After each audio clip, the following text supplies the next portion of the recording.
देर रात अचानक ही पिताजी की तबीयत बिगड़ गई। आहट पाते ही उनका नालायक बेटा उनके सामने था।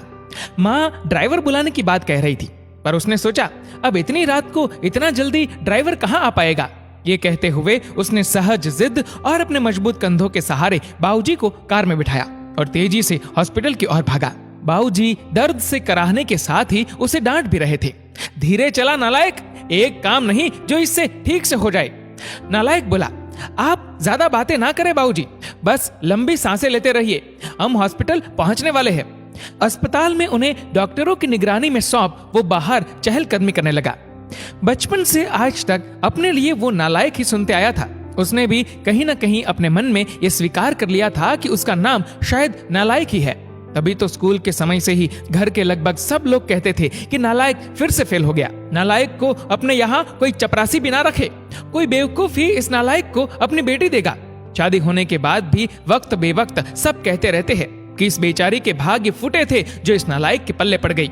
हाँ, बस एक माँ ही है जिसने उसके असल नाम को अब तक जीवित रखा है, पर आज अगर उसके बाबूजी को कुछ हो गया तो शायद वे भी। इस ख्याल के आते ही उसकी आंखें छलक गई और वो उनके लिए हॉस्पिटल में बने एक मंदिर में प्रार्थना में डूब गया। प्रार्थना में शक्ति थी या समस्या मामूली, डॉक्टरों ने सुबह सुबह ही बाबूजी को घर जाने की अनुमति दे दी। घर लौटकर बाबूजी को उनके कमरे में छोड़ते हुए वे एक बार फिर चीखे, छोड़ नालायक, तुझे तो लगा होगा कि बूढ़ा अब लौटेगा ही नहीं। उदास हो वो उस कमरे से निकला तो मां से अब रहा नहीं गया। इतना सब तो करता है, इसके बावजूद आपके लिए वो नालायक ही है। विवेक और विशाल दोनों अभी तक सोए हुए हैं, उन्हें तो अंदाजा तक नहीं है कि रात को क्या हुआ होगा। बहुओं ने भी शायद उन्हें बताना उचित नहीं समझा होगा। ये बिना आवाज दिए आ गया और किसी को भी परेशान नहीं किया। भगवान न करे कल को कुछ अनहोनी हो जाती तो, और आप है कि उसे शर्मिंदा करने और डांटने का एक भी मौका नहीं छोड़ते। कहते कहते माँ रोने लगी थी। इस बार बाबूजी ने आश्चर्य भरी नजरों से उनकी ओर देखा और फिर नजरें नीची कर ली। माँ रोते रोते बोल रही थी, अरे क्या कमी है हमारे बेटे में? हाँ मानती हूँ पढ़ाई में थोड़ा कमजोर था, तो क्या सभी होशियार ही होते हैं? वो अपना परिवार, हम दोनों को घर मकान पुश्तैनी कारोबार और रिश्तेदारी सब कुछ तो बखूबी संभाल रहा है, जबकि बाकी दोनों जिन्हें आप लायक समझते हैं वो बेटे सिर्फ अपने बीवी और बच्चों के अलावा ज्यादा से ज्यादा अपने ससुराल का ध्यान रखते हैं। कभी पूछा आपसे कि आपकी तबीयत कैसी है? और आप है कि? बाबूजी बोले, सरला तुम भी मेरी भावना नहीं समझ पाई, मेरे शब्द ही पकड़े ना। क्या तुझे भी यही लगता है कि इतना सब होने के बाद भी इसे बेटा कह के नहीं बुला पाने का, गले से नहीं लगा पाने का दुख मुझे नहीं है? क्या मेरा दिल पत्थर का है? हाँ सरला, सच कहूं दुख तो मुझे भी होता ही है, पर उससे भी अधिक डर लगता है कि कहीं ये भी उनकी ही तरह लायक ना बन जाए।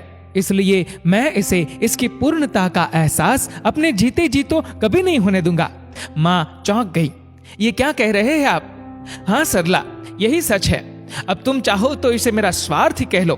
कहते हुए उन्होंने नजरें नीची कर अपने हाथ माँ की तरफ जोड़ दिए, जिन्हें माँ ने झट से अपने हथेलियों में भर लिया और कहा, अरे अरे ये आप क्या कर रहे हैं? मुझे क्यों पाप का भागी बना रहे हैं?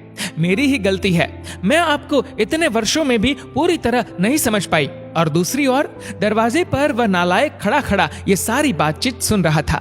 वो भी आंसुओं में तरबतर हो गया था। उसके मन में आया कि दौड़कर अपने बाबूजी के गले से लग जाए, पर ऐसा करते ही उसके बाबूजी झेंप जाते। ये सोचकर वो अपने कमरे की ओर दौड़ गया। कमरे तक पहुंचा भी नहीं था कि बाबूजी की आवाज कानों में पड़ी, अरे नालायक, वो दवाइयां कहाँ रख दी? गाड़ी में ही छोड़ दी क्या? कितना भी समझा दो, इससे एक काम भी ठीक से नहीं होता।